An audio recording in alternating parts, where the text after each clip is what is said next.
Hello, my name is Sasha White. Welcome to my presentation for ACED Course 4820 Project Management, entitled Operation Backyard.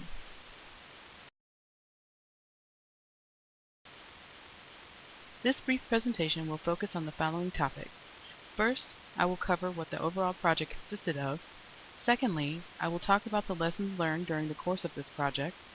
For my third topic, I will discuss how using the concepts learned in ACED Course 4820 helped to provide the design framework for this project. And finally, I will end this presentation by discussing how I hope to use these tools again on future projects.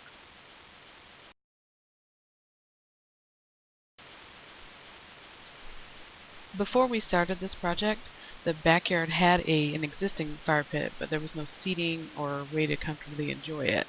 So we decided, using that top picture on your left, to build a hexagonal shaped gazebo. It's approximately 14 feet in diameter, and it could be stained or painted. And then hanging from that gazebo would be between 2 to 5 foot wide wooden swings. We also allow the option to build the swings ourselves or purchase them prefabricated.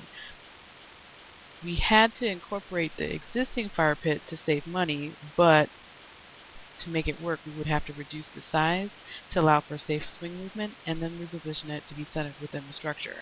And then lastly, we had to landscape the area within and about 2 feet outside of the structure using either gravel or pine straw.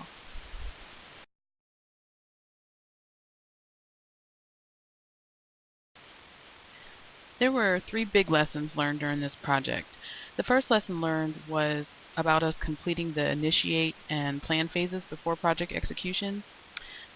Because this was such a large project combined with being in a short semester as well as just learning the material, we started the execute phase before the previous phases were complete. This led to problems that could have been identified earlier during the planning stage, such as not being able to use pine straw as one of our cheaper alternatives to the rocks if necessary, or how much better our gazebo portion could have turned out, because if we had planned to consult with a contractor, maybe we wouldn't have ran into some of the issues we did, like using the size saw we did wasn't correct, and getting the beams up there was very difficult with our 3-man crew. So those things could have been avoided had we got those 2 phases completed before the execution. The second lesson that learned was it would have been better to fund the entire project up front. Initially, we planned to fund it incrementally because it was a nice way to keep the sponsor from feeling overwhelmed about the total cost of this project. But in the end, we weren't even able to fully complete the project, at least the landscaping portion, because our pine straw idea was dismissed since it was potentially a fire hazard. And then the final lesson learned that I'm going to take away from this project is we need to find ways to keep everybody motivated. When we started, we were super excited. However, after the manual labor required to erect that gazebo portion, we saw a noticeable shift in enthusiasm to complete the rest of the project.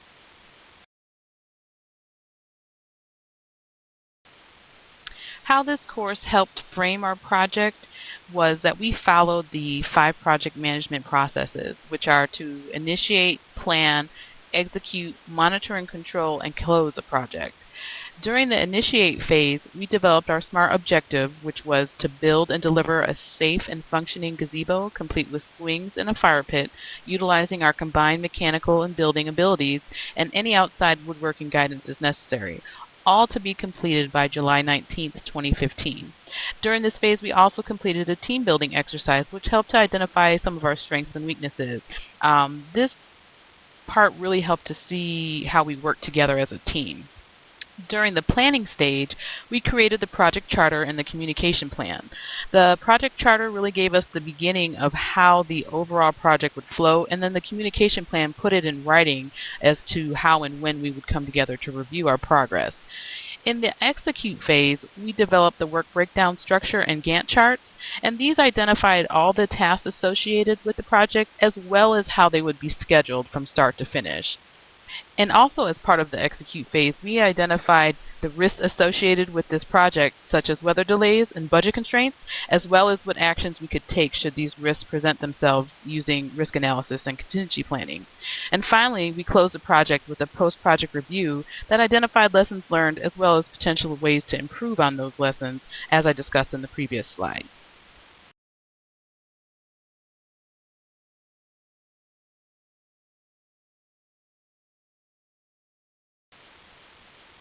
And finally, I'd like to talk about how this course will help me in future projects.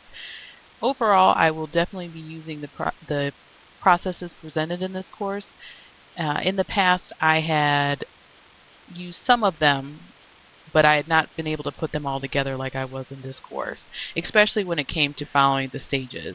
Having that plan, having your execution stage, the risk analysis, all of it went together very, very well to make this flow a lot easier than my previous projects.